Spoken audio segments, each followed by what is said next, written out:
नमस्कार बच्चों, बीकेसी गुरु क्लासेस में आपका स्वागत है। आज की वीडियो में हम कक्षा 11वीं विषय भूगोल को डिस्कस करने वाले हैं और आज का हमारा अध्याय रहेगा अध्याय 11 वायुमंडल में जल। ये अध्याय 11 कौन सी पुस्तक से लिया गया है? भौतिक भूगोल के मूल सिद्धांत से। तो चलिए शुरुआत करते हैं वीडियो की। सबसे पहले हम इसमें डिस्कस करने वाले हैं सही विकल्प। तो चलिए पहला क्वेश्चन देखते हैं। वायुमंडल में निम्नलिखित अवस्थाओं में उपस्थित रहते हैं और ऑप्शन है द्रव, ठोस और गैस या फिर उपरोक्त सभी। तो इसका करेक्ट आंसर क्या हो जाएगा? उपरोक्त सभी। हमें पता है कि वायुमंडल में द्रव, ठोस और गैस तीनों उपस्थित होते हैं। क्वेश्चन नंबर 2 देखेंगे। निम्नलिखित में से सबसे ऊंचाई पर स्थित बादल कौन से हैं? और ऑप्शन है हमारे पास कपासी मेघ, स्तरीय मेघ, पक्षाभ मेघ, वर्षा मेघ। तो इसका करेक्ट आंसर हो जाएगा स, पक्षाभ मेघ। चलिए देखते हैं क्वेश्चन नंबर 3 को। निम्नलिखित में से वायुमंडल के संगठन के तत्व हैं और ऑप्शन है गैस, धूलकण, जलवाष्प और द उपरोक्त सभी। तो इसका करेक्ट आंसर क्या हो जाएगा? उपरोक्त सभी, क्योंकि वायुमंडल में ये सारी तीनों चीज़ें पाई जाती हैं। क्वेश्चन नंबर 4 देखेंगे। निम्नलिखित में से परतदार बादल कौन से हैं? परतदार बादल किसे कहते हैं? और ऑप्शन है कपासी मेघ, स्तरीय मेघ, पक्षाभ मेघ और वर्षा मेघ। तो इसका करेक्ट आंसर हो जाएगा क्वेश्चन नंबर 4 का स, पक्षाभ मेघ। कैसा होते हैं? परतदार बादल होते हैं। क्वेश्चन नंबर 5 देखेंगे। पर्वतीय वर्षा को निम्नलिखित नाम से जाना जाता है। तो इसके ऑप्शंस हैं स्थलाकृति वर्षा, ब संवहनीय वर्षा, स चक्रवातीय वर्षा, द उपरोक्त में से कोई नहीं। तो 5वें का करेक्ट आंसर क्या हो जाएगा? ऑप्शन नंबर ए, स्थलाकृति वर्षा। वही हम क्या बोलते हैं? पर्वतीय वर्षा के नाम से जानते हैं। क्वेश्चन नंबर 6 देखेंगे। पक्षाभ मेघ निम्नलिखित रंग के होते हैं। पक्षाभ मेघ का कलर क्या होता है ये बताना है हमें। ऑप्शन है इसमें काले, सफ़ेद, लाल, पीले। तो इसका करेक्ट आंसर हो जाएगा क्वेश्चन नंबर 6 का ब। पक्षाभ मेघ कैसे होते हैं? सफ़ेद कलर के होते हैं। चलिए आगे बढ़ते हैं। Question number 7। मानव के लिए वायुमंडल का सबसे महत्वपूर्ण घटक कौन सा है? मानव के लिए बात हो रही है। तो इसके ऑप्शंस हैं जलवाष्प, धूलकण, नाइट्रोजन, ऑक्सीजन। तो इसका करेक्ट आंसर हो जाएगा द ऑक्सीजन। वायुमंडल में सबसे महत्वपूर्ण घटक क्या है मानव के लिए? ऑक्सीजन है। कि बिना ऑक्सीजन के तो मानव रह ही नहीं सकते, जीवित ही नहीं रहेंगे।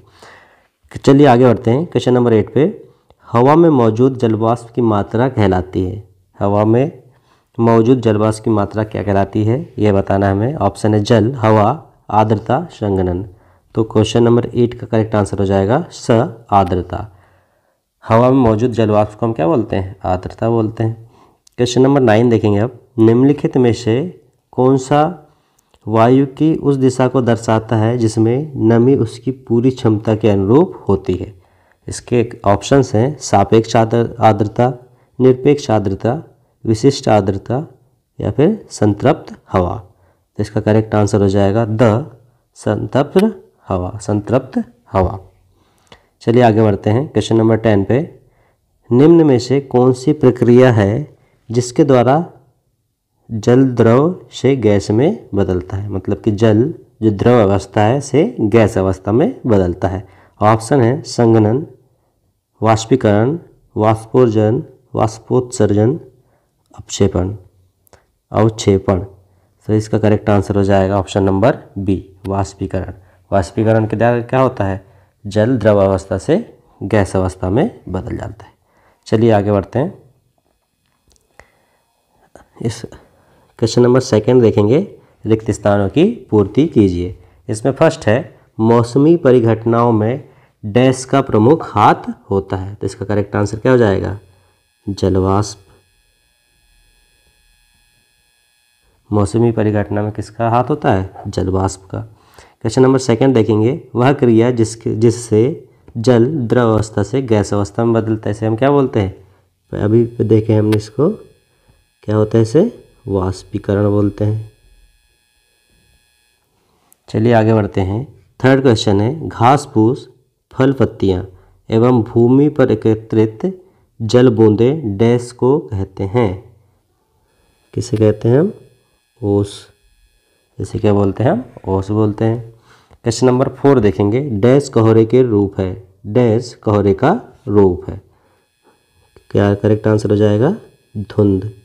धुंध किसका रूप है? कोहरे का रूप है। चलिए आगे बढ़ते हैं।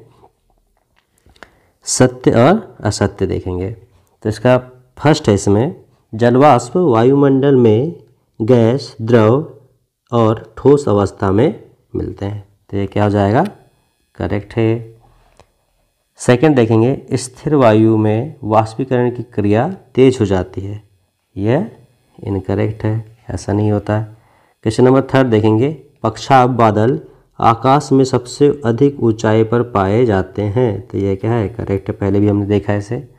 क्वेश्चन नंबर 4 देखेंगे, भारतवर्ष में संवहनीय वर्षा होती है। तो ये क्या है? इनकरेक्ट है, भारत में संवहनीय वर्षा नहीं होती है। क्वेश्चन नंबर 5 देखेंगे, पर्वतीय वर्षा पवनाभिमुख ढालों पर अधिक होती है। तो यह क्या है? करेक्ट है। चलिए आगे बढ़ते हैं और देखते हैं, सही जोड़ी बनाइए। फर्स्ट है, इसमें जलवाष्प का जल के रूप में बदलता है। तो इसका करेक्ट आंसर हो जाएगा जलवाष्प जल वाष्प के रूप में बदलता है। तो इसे हम क्या बोलेंगे?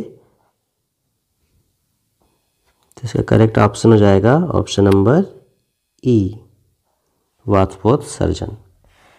क्वेश्चन नंबर 2 देखेंगे, उष्ण आर्द्र वायु का तापमान हिमांक बिंदु के नीचे जाना। इसे हम क्या बोलेंगे? इसे बोलेंगे कोहरा। ये हो जाएगा सेकंड। एक मिनट,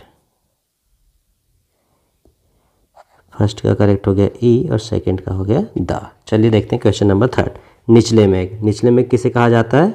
स्तरीय मेघ को। तो इसका ऑप्शन नंबर सी करेक्ट हो जाएगा, सा। नेक्स्ट देखते हैं, सबसे ऊंचे बादल। सबसे ऊंचे बादल को हम क्या बोलते हैं? पक्षाभ मेघ। तो ये 4th का करेक्ट हो जाएगा। इसके बाद 5th है, हिम तुलों एवं वर्षा से मिश्रित वृष्टि। इसे क्या बोलते हैं? सहिम वृष्टि। तो ये हमारे 5वें की सही जोड़ी हो जाएगी। चलिए आगे बढ़ते हैं। एक वाक्य में उत्तर लिखिए। फर्स्ट इसमें, वायुमंडल में आर्द्रता किससे प्राप्त होती है?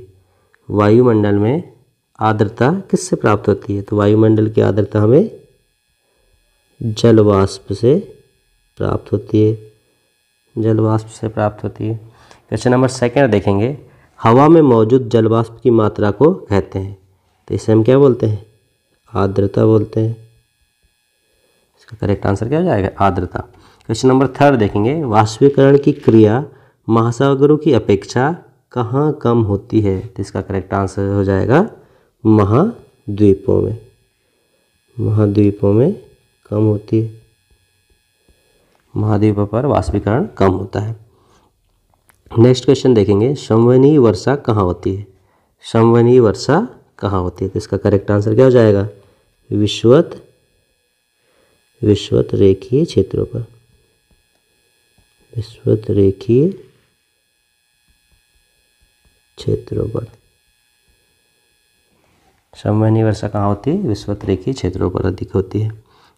क्वेश्चन नंबर 5 और आज का आखिरी क्वेश्चन हमारा, दक्षिण भारत के पश्चिमी भाग पर किस प्रकार की वर्षा होती है? तो इसका करेक्ट आंसर हो जाएगा पर्वतीय वर्षा, क्योंकि वहाँ पर पर्वत अधिक है। तो इसका करेक्ट आंसर क्या हो जाएगा? पर्वतीय वर्षा। दक्षिण भारत के पश्चिमी क्षेत्र में कौन सी वर्षा होती है? पर्वतीय वर्षा होती है। चलिए बच्चों, अगले वीडियो में मिलेंगे। आज के लिए इतना ही, धन्यवाद।